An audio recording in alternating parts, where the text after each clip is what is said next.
Now, we have a bit of an innovative approach today, which was suggested by Howard himself.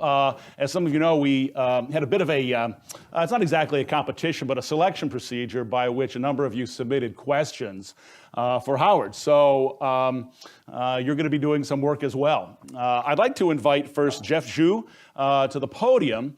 So value investors, including yourself, talk about the importance of margin of safety in our investments. But as Wilbur Ross puts it, distressed investors oftentimes find ourselves running into burning buildings. So in distressed situations where prices are falling, and you oftentimes feel like you're catching a falling knife, how do you get yourself comfortable about your investments, and how do you think about your margin of safety? Thank you. Thanks, Jeff. You know, there's only one intelligent form of investing, and that's to figure out what something's worth and try to buy it for less. Distressed debt investing is not different in that regard. We have to do the same thing.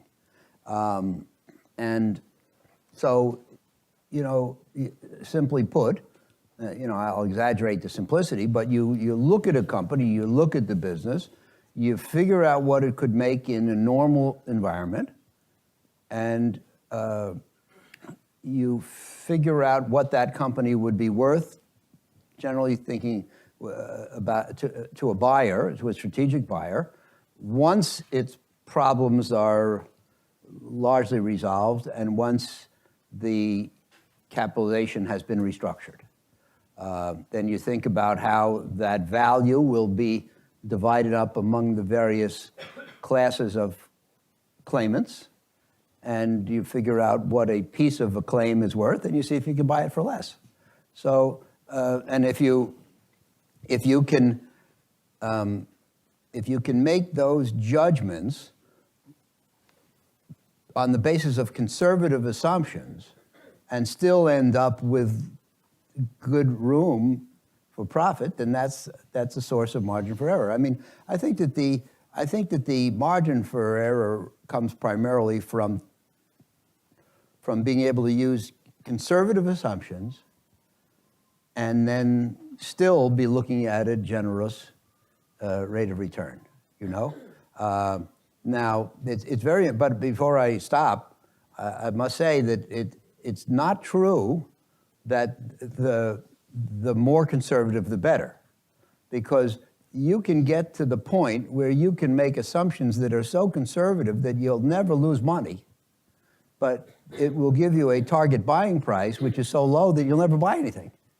So you have to, you know, you have to kind of gut it out and be willing to include some optimism, or else you may never get to buy anything. Now you mentioned catching falling knives, and my vision is that when the stuff hits the fan and there's blood in the streets, most people go like this, and they say, well, we're not going to buy until the knife stops falling, until the dust settles, until all the uncertainty has been resolved. But the trouble is that once that happens, then the price will have rebounded. So we want to buy at a time of upset, and while the knife is still falling. And I think I think that the refusal to catch a falling knife is a rationalization for inaction. It's our job to catch falling knives. That's how you get bargains, but you have to do it carefully. Thank you. Thanks, Jeff. Thanks. Howard, Seth Klarman, who was one of the earlier presenters and whom you interviewed, has a book that the title which Jeff implicitly referred to. Yeah. Is your view that value investing as a category has A, gone out of style, and B, is it riskier or safer than growth investing? No, I think that value investing is, you know, first of all, the distinction is a little bit artificial. And it's not, and anyway, it's certainly not black-white.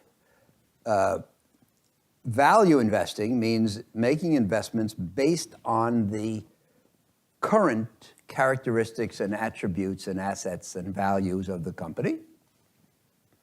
And growth investing means investing primarily on the basis of the potential and what it might look like 10 years from now, 5 years from now, 20 years from now.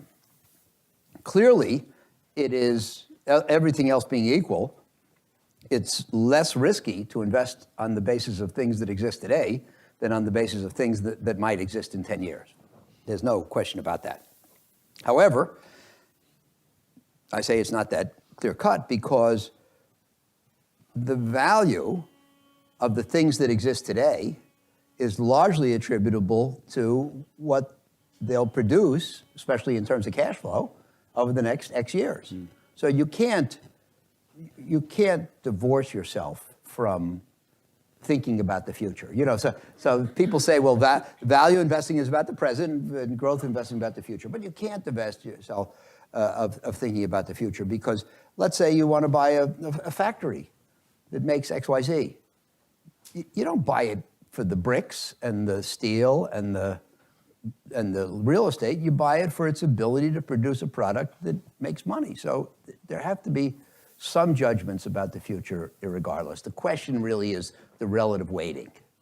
So you buy, look, back in the 99 period, people bought stocks of companies that had an idea, no product, no clients, no revenues, no profits. That was an extreme case, and most of those worked out very badly. But clearly, the people who invested in eBay or Facebook or some of these have made a lot of money.